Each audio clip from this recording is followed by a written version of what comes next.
In The Bold and the Beautiful, power rarely changes hands without demanding a price, and legacy never enters a room quietly. That truth crystallizes the moment Eric Forrester delivers a condition so precise, so symbolically loaded, that it sends shockwaves through every fragile alliance Katie Logan has struggled to assemble. His words are calm, almost gentle, yet their impact is seismic. He will join the Logan venture. He will lend his vision, his credibility, his design DNA, but the name must come first. Not as an afterthought, not as a footnote. The brand will debut as Forrester x Logan, or bear the unmistakable signature Eric Forrester for Logan. In one sentence, Eric reframes the entire battlefield. This is not a negotiation over employment. It is a declaration of lineage. Eric is not asking to be hired. He is asserting authorship. To him, a name is not marketing, it is memory. It carries decades of craftsmanship, sacrifice, and survival. If his work is to stand on a new stage, it will do so with the Forrester crest visible, unmistakable, and unsubordinate. He refuses to be a borrowed hand behind a curtain. He insists on standing at the front, where history can see him.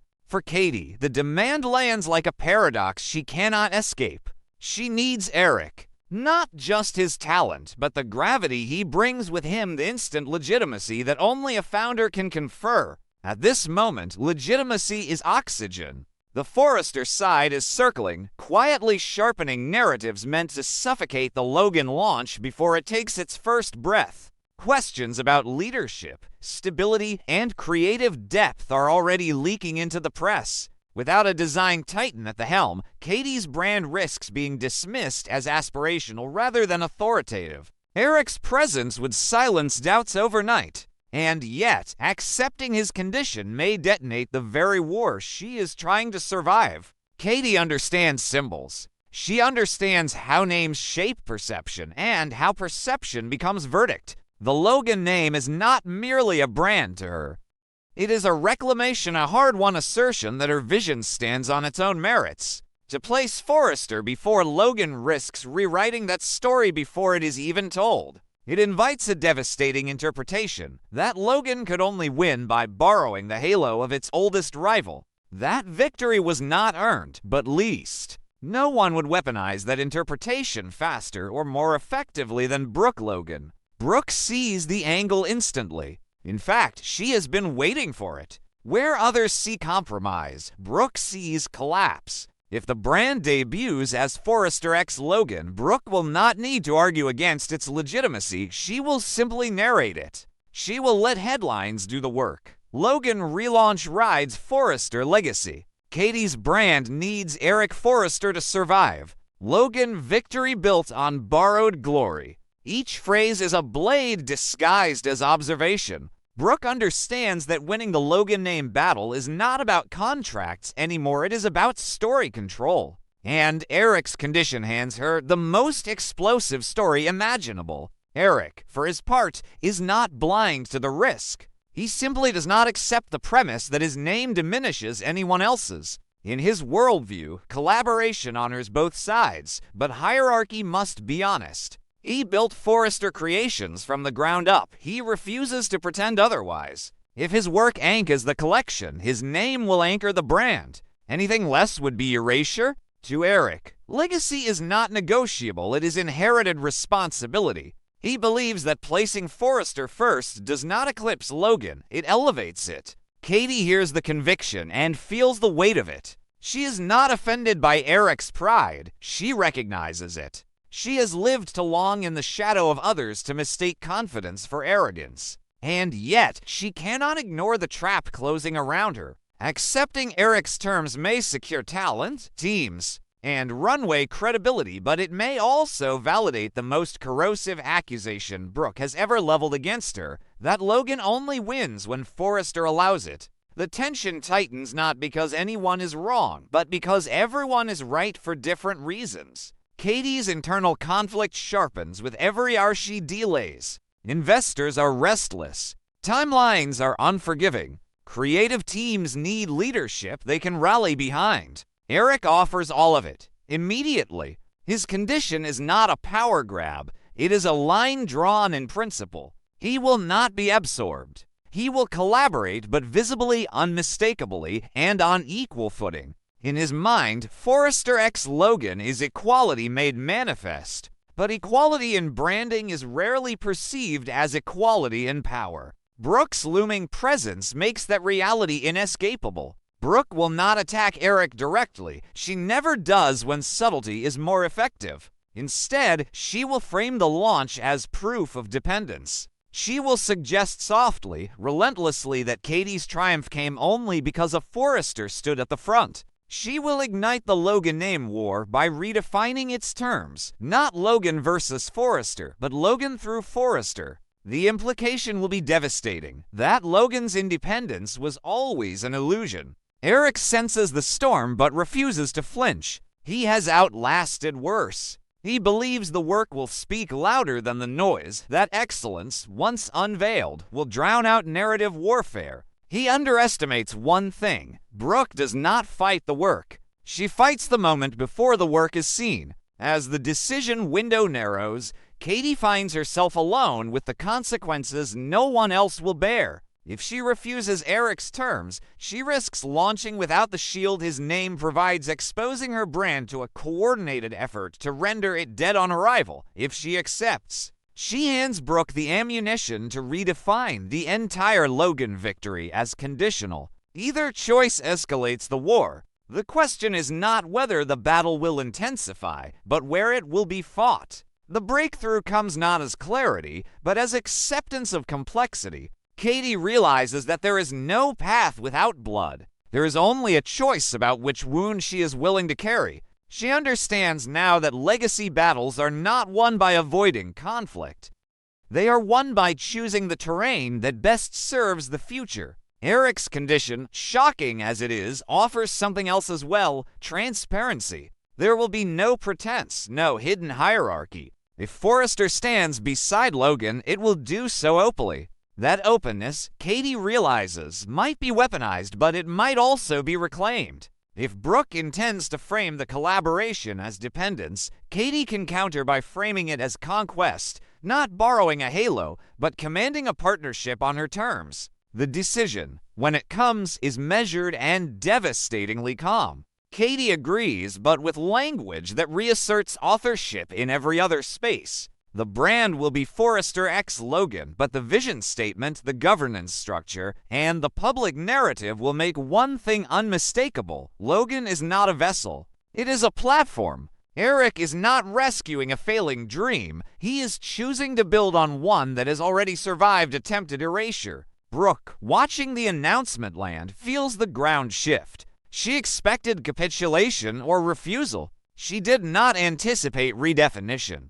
The war does not end, it mutates. Brooke will still argue that Logan needed Forrester. Katie will argue through results that Forrester chose Logan. The difference is subtle, but it changes everything. In The Bold and the Beautiful, legacies collide not because one must die, but because neither will kneel. Eric's demand places his name at the front, but it also forces the truth into the open. Power shared visibly can be attacked, but power hidden corrodes from within. Katie steps into the fire knowing the flames will rise higher. She accepts the risk because she understands the final lesson of legacy warfare: no name survives by standing alone. It survives by deciding, publicly and irrevocably, how it will be remembered. In The Bold and the Beautiful, the most punishing battles are no longer fought with raised voices or public ultimatums. They unfold instead in rooms where signatures carry more weight than fists, where morality itself becomes a bargaining chip,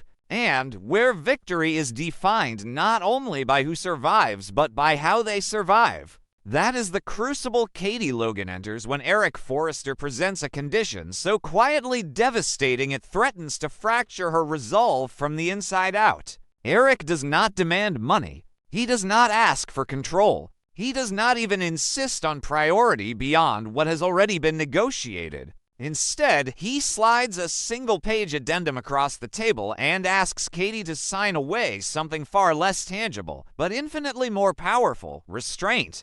The clause is explicit, almost austere in its clarity. Katie will not use Eric's involvement, his name, his legacy, his credibility to attack Ridge Forrester in the media. She will not weaponize Eric in legal filings. She will not frame the collaboration as a rebuke to Forrester leadership or as proof of Ridge's failure. Eric will not be a blade in her hand, even if she is bleeding. The condition detonates something primal inside Katie. Because she is bleeding, because every instinct she has is screaming that Ridge, Brooke Logan, and Carter Walton are already waging a coordinated campaign to suffocate her brand before it can breathe.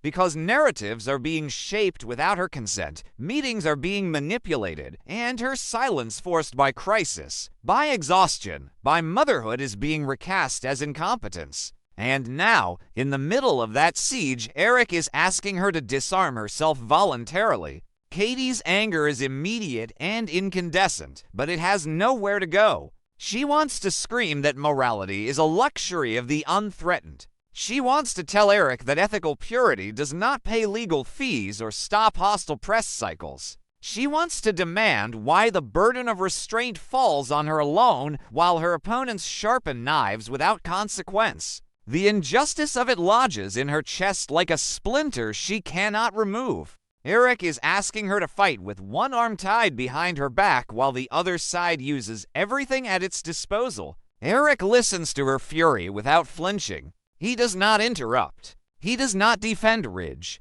And that, paradoxically, is what makes his position unassailable. When he finally speaks, his voice is steady, unadorned by apology or challenge. He tells Katie that he knows she is under attack. He tells her he is not blind to the tactics being used against her. But he also tells her that he will not participate in a war disguised as collaboration. He did not come to Logan to punish Ridge or to settle scores that predate this venture. He came because he still believes in the work and the discipline, the artistry, the act of creating something that stands on its own. If his name is to be attached to Logan, it will be because of vision, not vengeance. For Eric, the line is not negotiable. He has lived long enough to understand that once ethics become optional, they become disposable. He has seen too many empires justify their collapse by telling themselves they had no choice. He refuses to let his final chapter be written as a tactic in someone else's feud.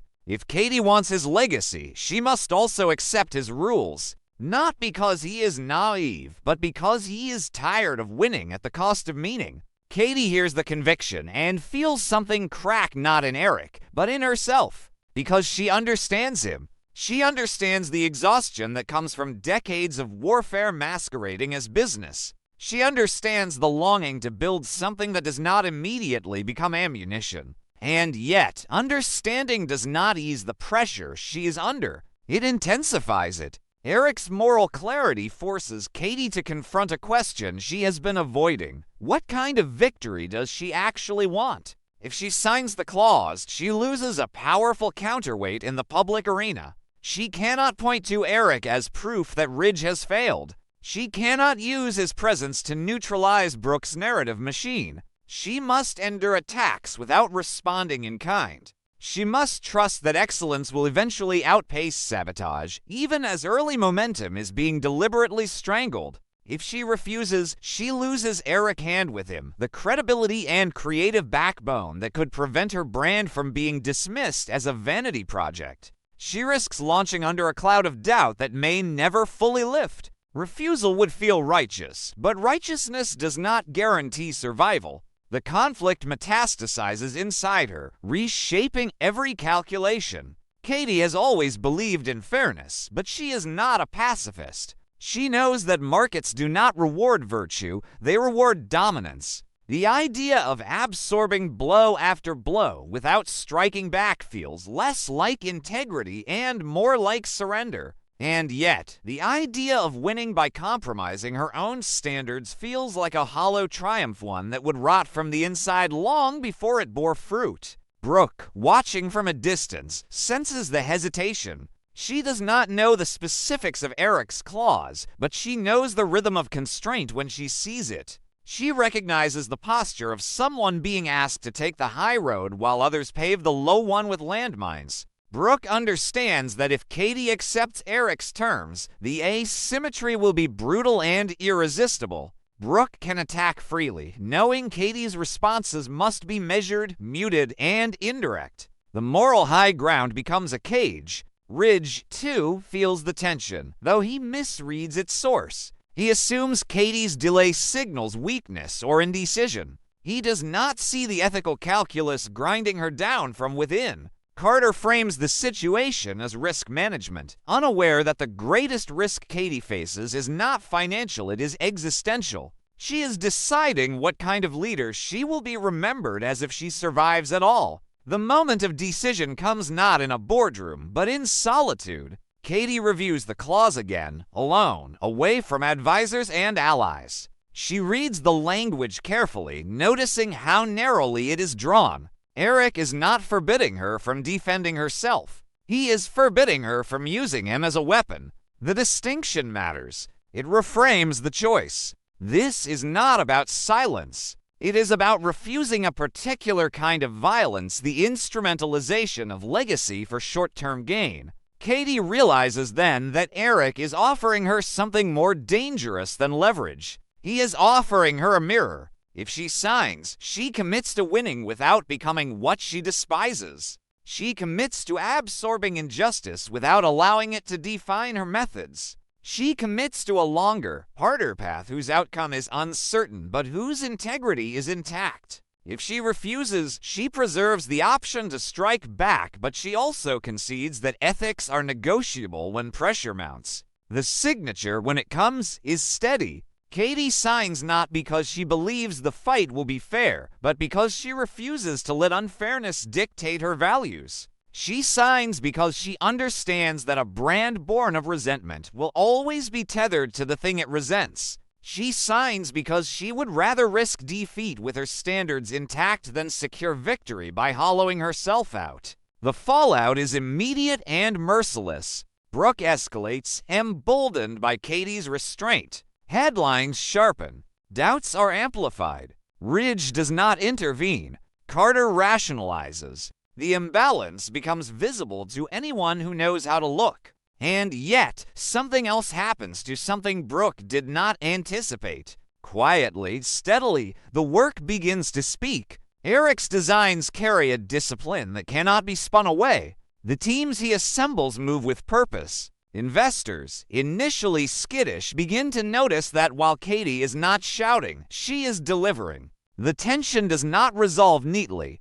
It never does. Katie loses battles she might have won with fewer scruples. She absorbs damage that leaves scars. But she also builds something that does not require constant defense. The brand's identity crystallizes not around opposition, but around authorship. It is not defined by who it defeats, but by what it creates. Eric watches this unfold with quiet affirmation. His rule did not protect Katie from pain, but it protected the collaboration from becoming another casualty of the Logan Forrester war. He knows that restraint is not weakness. It is endurance. In The Bold and the Beautiful, the most brutal choice is often not between good and evil, but between effectiveness and ethics. Katie chooses ethics not because they are safe, but because they are hers. And in doing so, she proves that sometimes the fiercest act of defiance is refusing to become the weapon your enemies expect you to be.